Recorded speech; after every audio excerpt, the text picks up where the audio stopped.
नमस्कार दोस्तों, आप देख रहे हैं रिपोर्टर जी और मैं हूं आपके साथ राज के वर्मा। क्या आपने कभी सुना है कि घर किराए पर लेने से पहले आपका इंटरव्यू होगा?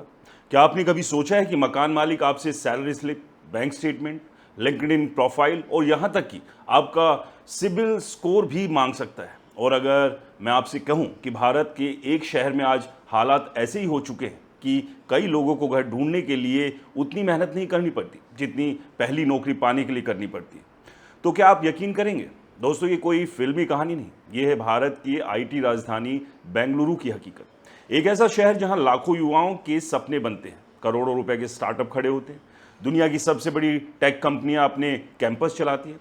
लेकिन उसी शहर में आज एक आम नौकरी पेशा इंसान के लिए सर पर छत ढूंढना सबसे बड़ी चुनौती बनता जा रहा है। और इस वीडियो में मैं आपको बताऊंगा कि आखिर ऐसा क्या हो गया कि बेंगलुरु में घर ढूंढना एक तरह का रेंटल इंटरव्यू बन गया।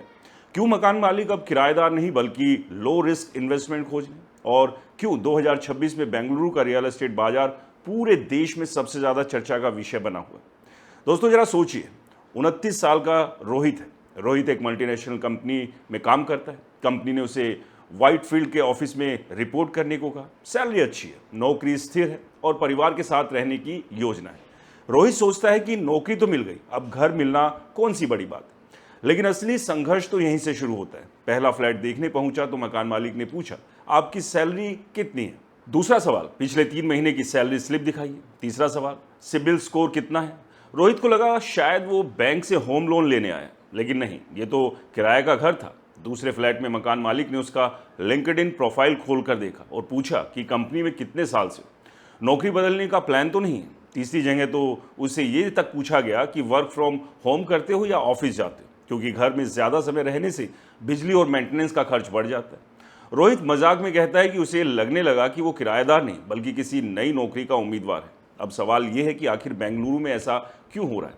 इसका जवाब शहर की तेजी से बढ़ती मांग में छिपा हुआ है। हाल ही में आई प्रॉपर्टी मार्केट रिपोर्ट के अनुसार बेंगलुरु में रेजिडेंशियल प्रॉपर्टी की कीमतों में 2026 की पहली तिमाही के दौरान सालाना आधार पर लगभग 24% की बढ़ोतरी दर्ज की गई, जो देश के प्रमुख शहरों से सबसे ज़्यादा है। रिपोर्ट के मुताबिक शहर में औसतन रेजिडेंशियल कीमत लगभग 9,785 प्रति स्क्वायर फीट पहुंच गई।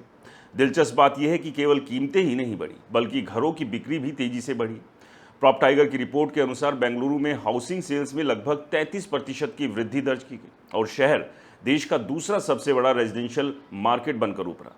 अब जरा सोचिए, जब हजारों नए टेक प्रोफेशनल्स, स्टार्टअप कर्मचारी, ग्लोबल कैपेबिलिटी सेंटर यानी जीसीसी के काम करने वाले लोग और देश भर से आने वाले इंजीनियर एक ही शहर में घर तलाश रहे हों, तब मांग कितनी तेजी से बढ़ेगी। रिपोर्ट के अनुसार बेंगलुरु की मांग को पारंपरिक आईटी सेक्टर नहीं बल्कि जीसीसी और स्टार्टअप इकोसिस्टम की मजबूती दे रही है, जिससे रेजिडेंशियल मार्केट पर लगातार दबाव बना हुआ है।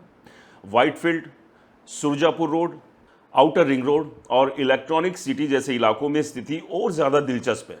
दोस्तों, व्हाइटफील्ड में रोजाना लाखों लोगों का आना जाना होता है, जहां ट्रैफिक की समस्या इतनी बड़ी हो चुकी है कि कई सालों से लंबित इंफ्रास्ट्रक्चर प्रोजेक्ट को अब तेजी से आगे बढ़ाया जा रहा है। हाल ही में हॉप फार्म जंक्शन पर अंडरपास परियोजना शुरू होने की खबर इसी दबाव को दर्शाती है। लेकिन घरों की मांग केवल नौकरी के कारण नहीं बढ़ रही।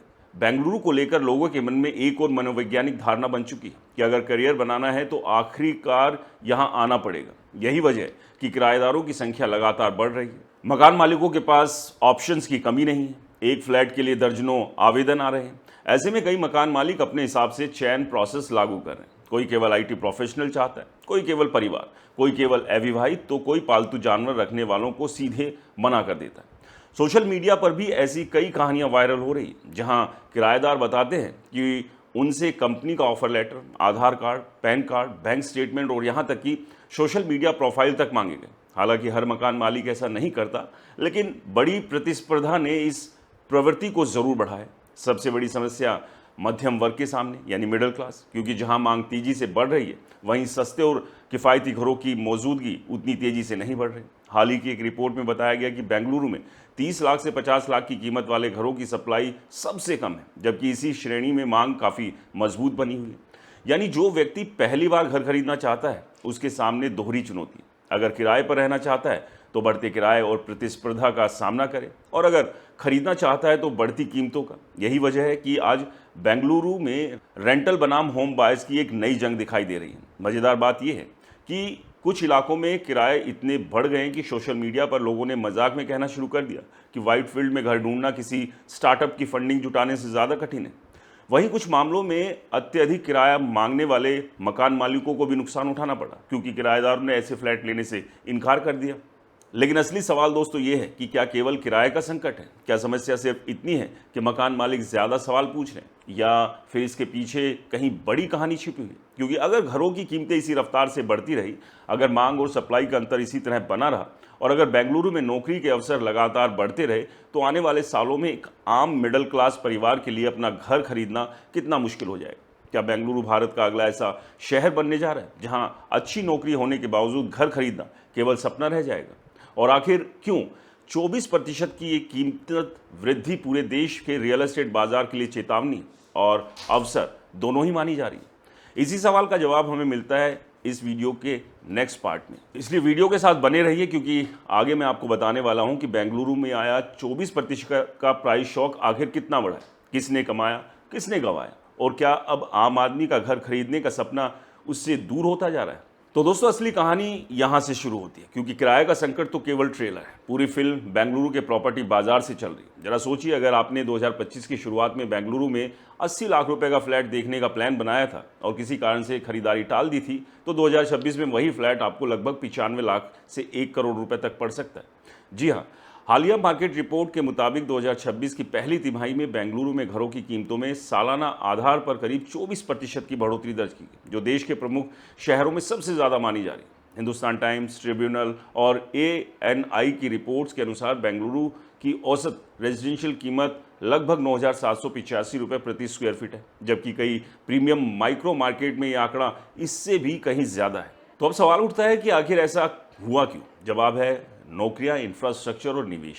वाइल्डफील्ड, सरजापुर रोड, देवनहल्ली और नॉर्थ बेंगलुरु जैसे इलाकों में मेट्रो विस्तार, नए IT park, global capability centre यानी GCC, डेटा सेंटर निवेश और बहुराष्ट्रीय कंपनियों के विस्तार ने मांग को विस्फोटक तरीके से बढ़ा दिया। कंस्ट्रक्शन वर्ल्ड और अन्य उद्योग रिपोर्ट्स बताती है कि बेंगलुरु का रियल एस्टेट बाजार केवल स्थानीय खरीदारों पर निर्भर नहीं, बल्कि देश भर के हाई इनकम प्रोफेशनल्स और NRI निवेशकों को भी आकर्षित कर रहे हैं। और यही वजह है कि लगातार बेंगलुरु में प्रॉपर्टी के प्राइस तेजी से बढ़ रहे हैं। लेकिन इस सबके बीच एक बड़ा सवाल ये है कि बढ़ते हुए प्राइस पर क्या खरीदारी हो रही है? क्योंकि कई रिपोर्ट्स में ये भी दावा किया जा रहा है कि देश में लगातार अनसोल्ड इन्वेंट्रीज का पहाड़ तेजी से बढ़ रहा है। एक तरफ तेजी से प्राइस बढ़ाए जा रहे हैं और दूसरी तरफ खरीदार नहीं। तो ऐसे में सबसे बड़ा सवाल ये है कि जो मिडिल क्लास है वो आखिरकार अपने सपने को पूरा कैसे करेगा? और बेंगलुरु में तो स्थिति और ज़्यादा भयावह होती जा रही है, लगातार जिस तरह से प्राइस बढ़ रहे हैं, और किराएदारों के लिए एक बड़ा संकट। अब सबसे बड़ी बात यही है कि आम मिडिल क्लास आदमी अपने लिए घर खरीदे या रेंट पे ले, क्योंकि दोनों ही सूरतों में उसके सामने एक बड़ा चैलेंज बेंगलुरु में बना हुआ है। क्या दोस्तों आपके सामने भी बेंगलुरु में कुछ ऐसा अनुभव हुआ? क्या आप किराए पर मकान लेने गए और आपसे भी एक लंबी चौड़ी लिस्ट पूछी गई? अपना एक्सपीरियंस कमेंट बॉक्स में ज़रूर शेयर करें। वीडियो पसंद आया तो इसे लाइक करें, शेयर करें, और हाँ, आपके अपने चैनल को फॉलो और सब्सक्राइब करना बिल्कुल ना भूलें। मिलते हैं अगले वीडियो में, तब तक के लिए मुझे दीजिए इजाज़त। नमस्कार।